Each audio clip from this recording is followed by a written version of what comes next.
Un but partout, c'est le score final de la rencontre entre le Mali et le Maroc, disputée vendredi 26 décembre. Un match annoncé difficile pour les Aigles face au pays hôte et qui aura tenu toutes ses promesses. Entre intensité, engagement et rigueur tactique, les deux équipes se sont neutralisées au terme d'un duel très disputé. Le Mali répare ainsi avec un match nul précieux face à l'un des favoris de la compétition. Dans un premier temps, les Aigles ont joué de façon prudente, notamment durant les 20-25 premières minutes de la première période. Et juste après, ils ont essayé d'ouvrir le jeu. Et en fin de première période, là, sur une action anodine, là, on a concédé un penalty qui fut marqué par les Marocains. Maintenant, au retour des vestiaires, il fallait contenir les Marocains lors des 15 premières minutes de la seconde période et ensuite opérer des changements pour pousser le bloc défensif marocain. Et sur une des actions, sur une montée de Diaby, effectivement, Sinayogo a marqué.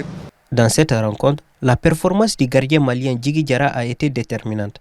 Solide sur la ligne, décisif dans les airs, il a multiplié les arrêts face aux offensives marocaines, repoussant à plusieurs reprises les dangers et maintenant son équipe dans les matchs. Une prestation de haut niveau qui a largement contribué à ces résultats. Oui, c'est le dernier rempart, le gardien. Et là, il s'est révélé décisif sur certains arrêts, notamment en fin de match sur cette tête de Woyo Koulibaly qui a failli le surprendre.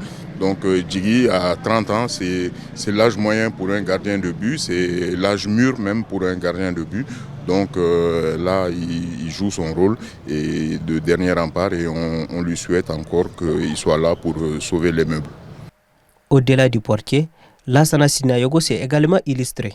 Omniprésent sur le terrain, très actif dans les jeux, il a pesé sur la défense adverse. Sa détermination sera récompensée par l'obtention du penalty, transformé par la suite, permettant aux Aigles de revenir au score. C'est vrai que Sinayogo, il a été esselé compte tenu du dispositif mis en place par l'entraîneur. Il a couru, il est revenu chercher la balle jusqu'au niveau du milieu de terrain. Il était sur les côtés, il était devant, souvent il était esselé. Donc c'est ce qui explique sa sortie après avoir marqué le penalty parce que vraiment il était vraiment lessivé, il était fatigué, il n'avait pas de soutien. Le Mali jouera son dernier match de groupe C lundi face aux Comores. Une rencontre décisive qui déterminera l'avenir des Aigles dans la compétition. Plus que jamais, les joueurs maliens sont appelés à tout donner pour décrocher la qualification.